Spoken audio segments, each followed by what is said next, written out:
There are more than 350 million people on dating apps right now. Let that number sit for a second.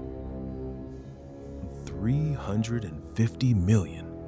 That's more than the entire US population.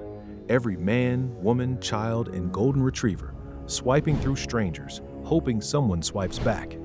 And yet, loneliness is at an all-time high.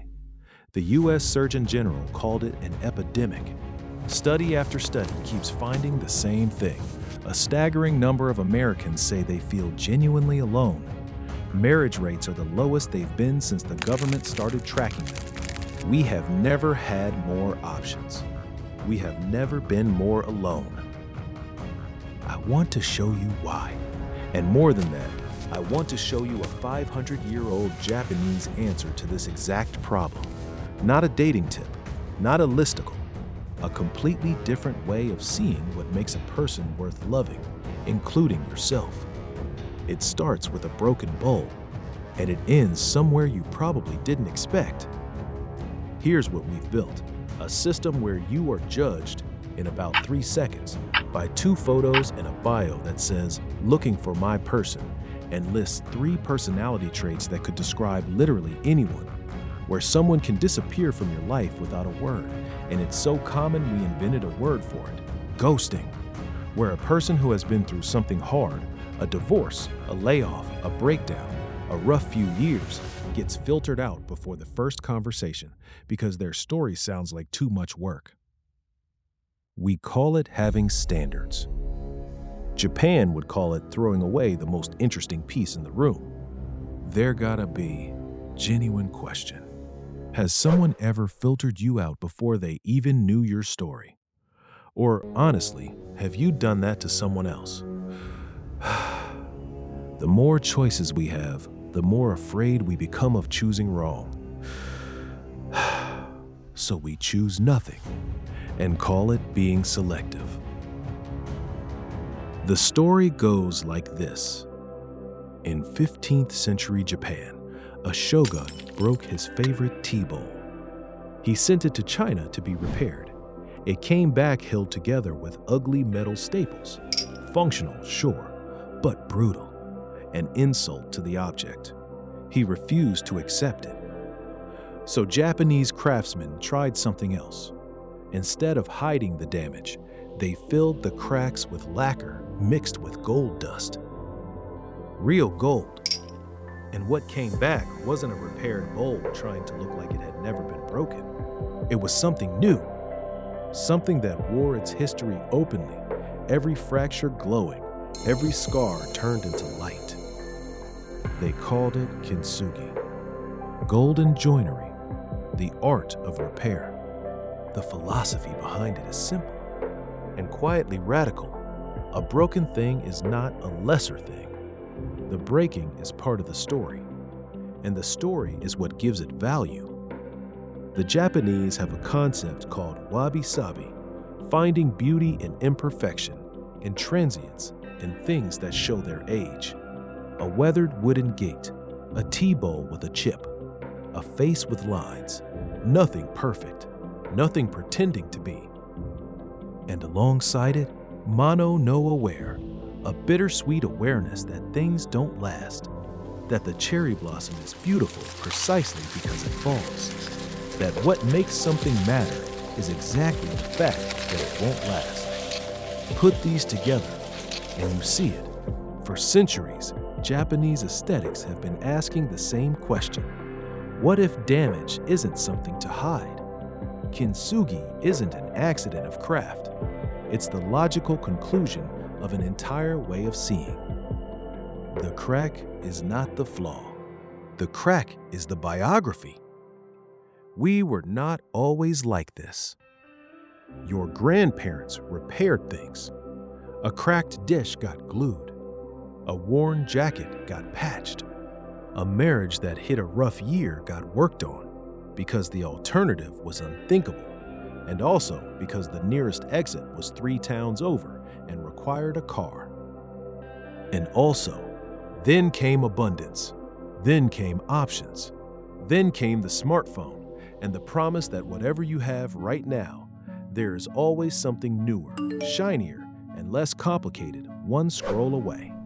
Psychologists call it the paradox of choice.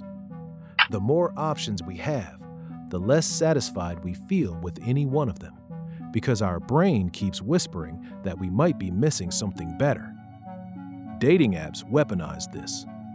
They turned people into a menu, and when you have a menu, nothing you order ever feels like enough. Add to this the way we've been trained to present ourselves online.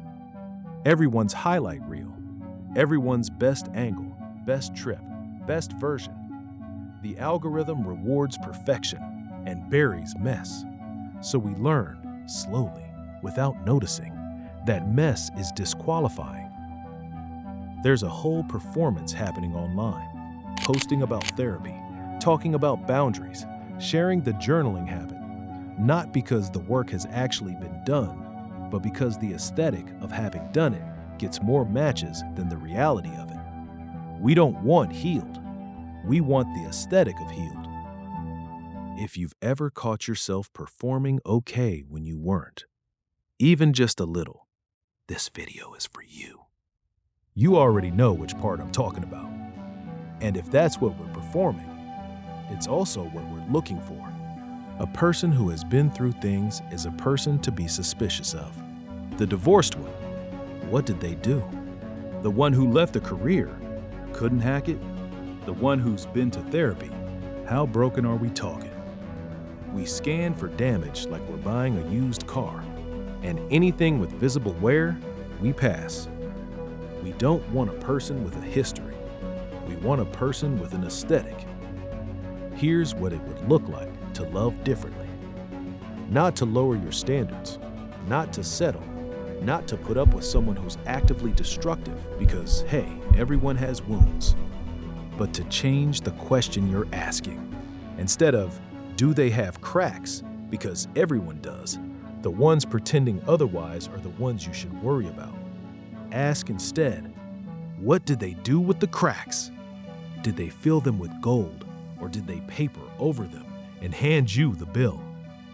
The person who went through a divorce and came out knowing what they actually need, that's not a red flag. That's someone who learned something most people are still avoiding. The person who spent 2 years figuring out their mental health, that's not fragile. That's someone who did the maintenance most people keep putting off. The person who built something, watched it fail, and started again, that's not a loser. That's the only kind of person who knows what resilience actually feels like. Not as a quote on Instagram, but as a Wednesday you had to get through anyway.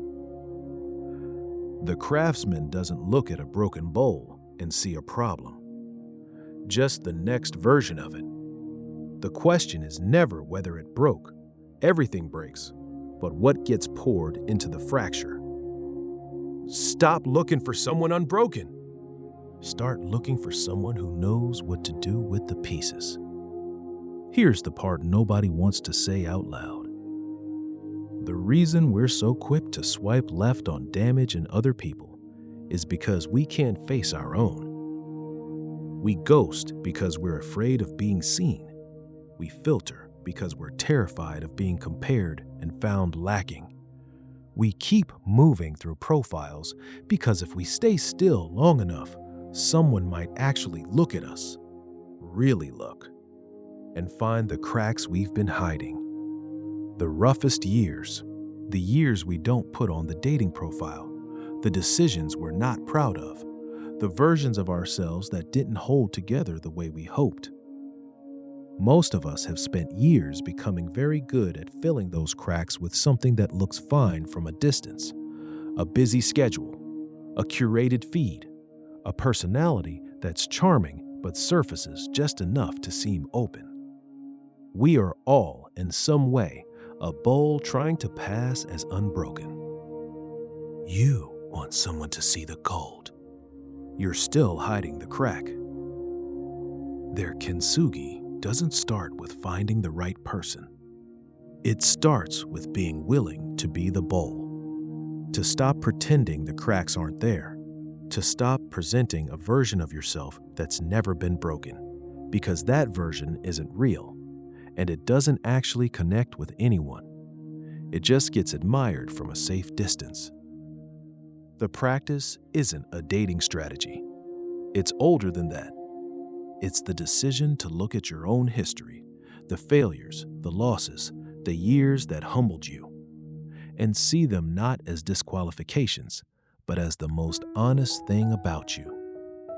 And then, look for someone who's doing the same thing, someone who isn't running from their own mess. Not someone perfect, someone who has been through things and came out with enough self-knowledge to know what they want, what they can give, and what they're still working on. Scroll TikTok in 2025, and you'd keep landing on the same thing alongside the dances, people in their late 20s and 30s just showing the mess, leaving relationships, quitting jobs, moving cities, no filter, no redemption arc yet, just, this is where I am. People watched those videos and felt less alone, not because the people in them had it figured out, but because they'd stopped pretending they did. That's not just a TikTok trend. That's Kintsugi. There is a kind of intimacy that can only happen between people who aren't pretending, who have stopped performing wholeness and started showing up as the actual, complicated, imperfect, cracked person they are. It's harder to find than a perfect profile, but it's the only thing that actually holds. The bravest thing isn't showing up perfect. It's showing up cracked and trusting someone to see the gold. Drop a comment. What's a crack you're still sitting with? You don't need the gold yet. Just name it. I'll be reading.